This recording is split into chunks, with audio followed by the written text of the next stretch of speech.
Assalamualaikum warahmatullahi wabarakatuh. Kembali lagi bersama Gadget View. Kali ini saya akan berbagi pengalaman menggunakan HP Samsung Galaxy A55 selama 2 hari. Pertama, saya akan membahas build quality-nya. HP Samsung A55 ini build quality-nya sangat bagus ya. Depan belakangnya itu dilapisi dengan kaca Gorilla Glass, sedangkan untuk frame-nya terbuat dari aluminium. Sudah dilapisi plastik di keseluruhan frame-nya. Kemudian bentuknya pun sangat rata ya, sehingga bisa diberdirikan HP-nya di ketiga sisi, atas bawah dan sebelah kiri ya. Namun sebelah kanan tidak bisa diberdirikan karena memang ada tombol volume dan tombol home yang sedikit mencekung ya. Kemudian untuk posisi SIM tray-nya itu ada di atas yang support juga micro SD card, dan ada 3 lubang mic, 1 di atas dan 2 di bawah. Untuk kameranya ada kamera utama, ultrawide dan makro dengan flash yang sangat terang karena bisa diatur untuk pencahayaannya. Yang kedua, untuk kapasitas baterainya, HP ini dibekali dengan baterai 5000 mAh yang terasa sangat awet, mirip seperti Samsung M54 yang baterainya 6000 mAh ya. Karena SOT yang bisa saya capai itu dalam 21 jam pemakaian bisa mencapai 7 jam screen on time ya. Bahkan bisa lebih ya, tergantung dari pemakaian. Tentunya ini dalam kondisi always on display-nya selalu aktif, kemudian otomatis kecerahannya diaktifkan, serta saya menggunakan mode adaptif refresh rate yang up to 120 Hz ya, serta full data 4G atau kadang 5G ketika melewati wilayah yang tercover 5G ya. Jadi tidak menggunakan WiFi sama sekali, bahkan terkadang hotspotnya itu diaktifkan ya sebentar. Kemudian untuk chargernya support 25 watt, tapi indikator di layarnya itu meleset ya ketika ngecas. Dari 15% ke 100% itu di layar tertulis 1 jam 15 menit. Tapi kenyataannya bisa mencapai 1 jam 20 menit. Bisa full. Itu karena lamanya itu pas nyampe 98 dan 99% itu agak lama ya, bisa 5 menitan.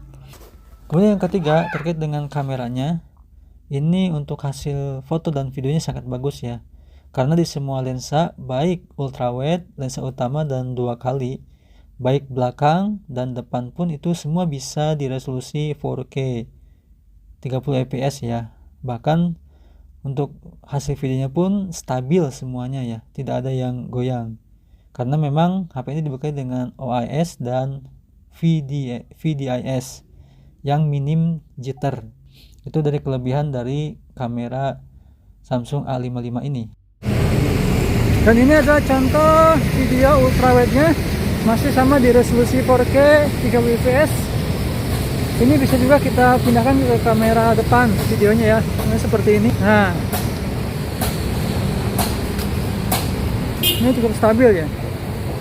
OIS sangat bekerja dengan baik. Kita akan coba lagi pindahkan ke kamera belakang.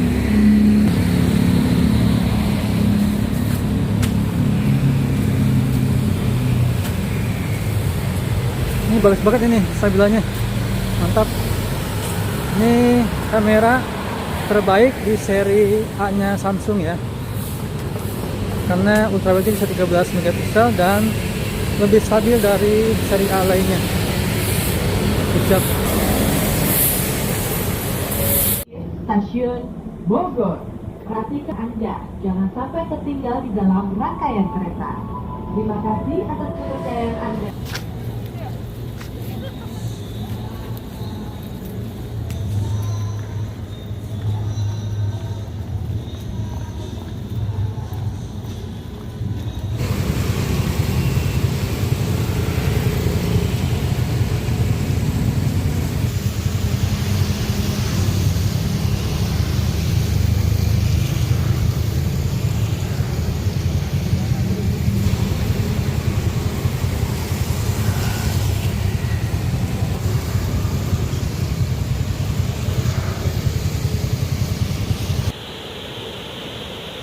Kita pindah ke kamera depan.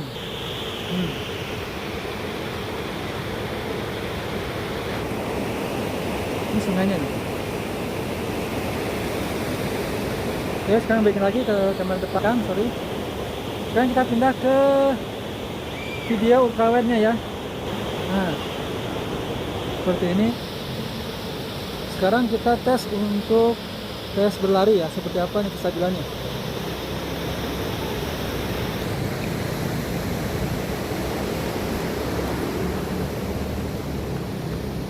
Pindahkan ke lensa pertama.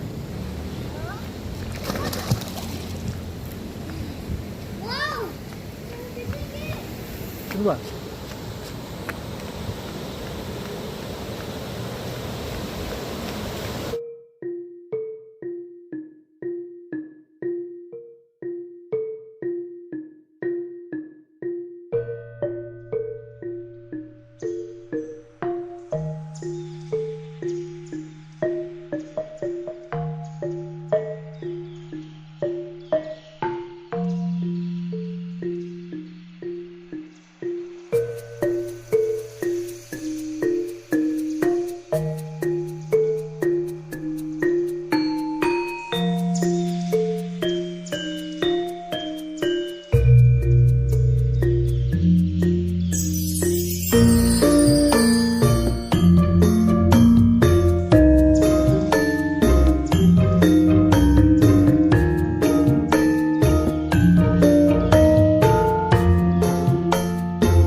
Namun ada kekurangannya yang saya rasakan, yaitu untuk hasil fotonya kurang tajam ya. Kalau di zoom itu agak pecah dikit.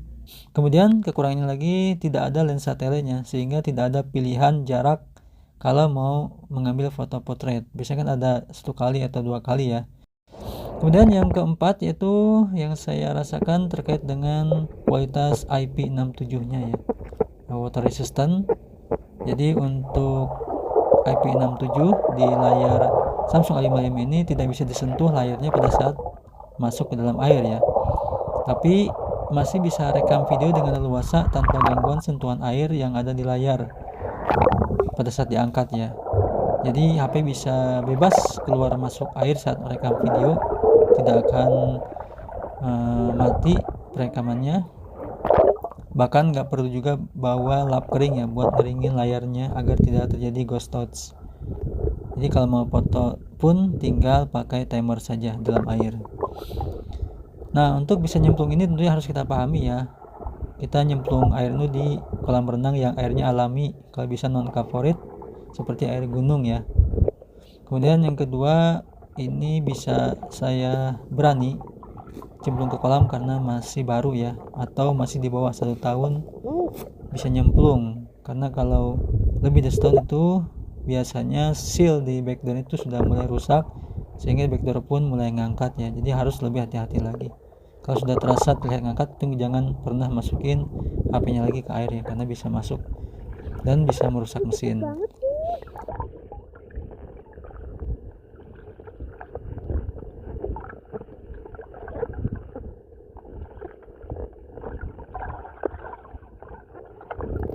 Kemudian berikutnya itu mengenai layarnya. Layarnya itu terbuat dari Super AMOLED sehingga bisa mengaktifkan always on display, tapi hanya satu model saja, tidak bisa ganti-ganti model jamnya. Dan fingerprint pun di bawah layar itu sangat support dengan maksimal di 3 jari saja. Kemudian bisa support video HDR10+, kemudian layarnya pun sangat smooth karena bisa refresh rate 120 Hz ya maksimal, dan terdiri dari layar Full HD Plus sehingga bisa mutar video di resolusi 4K 60 fps dengan warna yang sangat tajam, tapi tidak bisa memutar video dengan resolusi 8K ya. Kemudian untuk kecerahannya pun sangat bagus, baik di indoor maupun di outdoor, di siang hari di bawah terik matahari ya. Kemudian untuk yang keenam mengenai prosesornya ya. Jadi Exynos 1480 yang dibenamkan di HP ini itu terasa saya pakai chipset Qualcomm Snapdragon ya. Karena memang lumayan cepat dan tidak terasa panas. Bahkan bisa ditambah RAM plusnya sampai 8 GB ya. Tapi kalau di compare dengan 13T itu cuma selisih 10 detik pas export file video via KineMaster ya, 10 detik lebih cepat 13T. Kemudian berikutnya untuk kualitas suara. Jadi HP ini punya dual speaker di atas dan di bawah.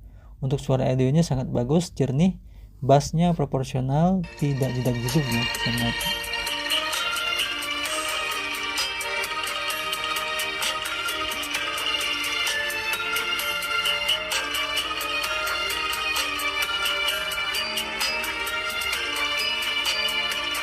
Dan yang terakhir yaitu kelebihan dari HP ini adalah sudah support eSIM serta support memori eksternal, sehingga tidak perlu khawatir lagi kehabisan tempat untuk mengambil foto-foto memori dan merekam video.